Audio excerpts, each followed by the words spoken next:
Bonjour à tous, je m'appelle Philippe et je vais vous présenter différents types de jardinières qu'on peut réaliser facilement chez soi.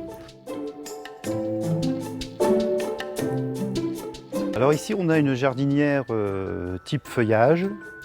Donc on a le dédéra, du yellow bouquet, c'est un vulgaire sédum, hein, très beau, mais jaune, qui est très attrayant.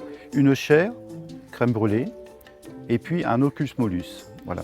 Donc dans cette jardinière, on peut aussi incorporer du trèfle, donc on va le trouver sous le nom de oxalis, pour donner une petite touche de couleur, ou par exemple remettre un saxifrage rouge si on veut quelque chose de plus rouge dans sa jardinière.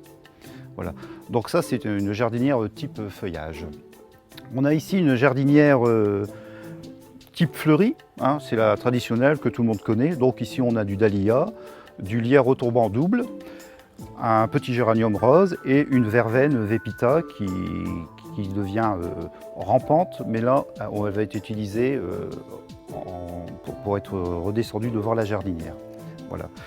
Donc là on peut incorporer aussi, si votre jardinière est un petit peu plus grande, un petit bidince jaune qui va venir combler votre jardinière sur le devant. Voilà.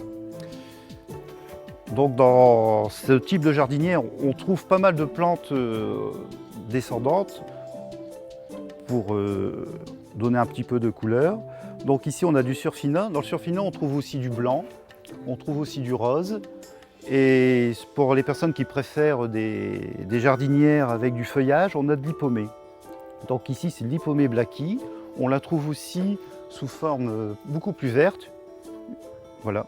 Donc on voit bien la différence. Ce sont des plantes qui ne vont pas fleurir, qui vont donner que du feuillage.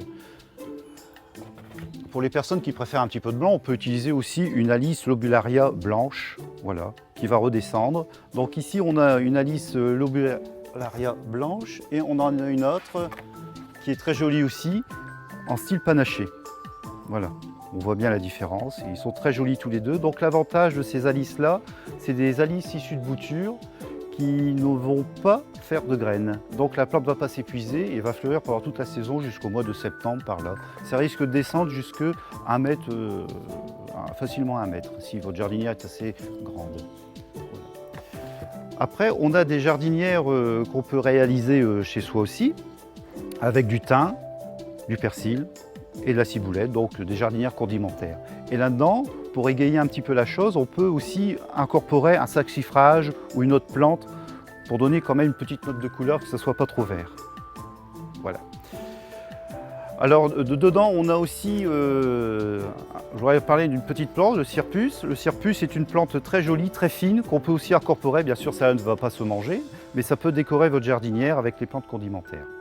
Voilà, tout est possible, en condition d'être harmonieux dans ce qu'on fait.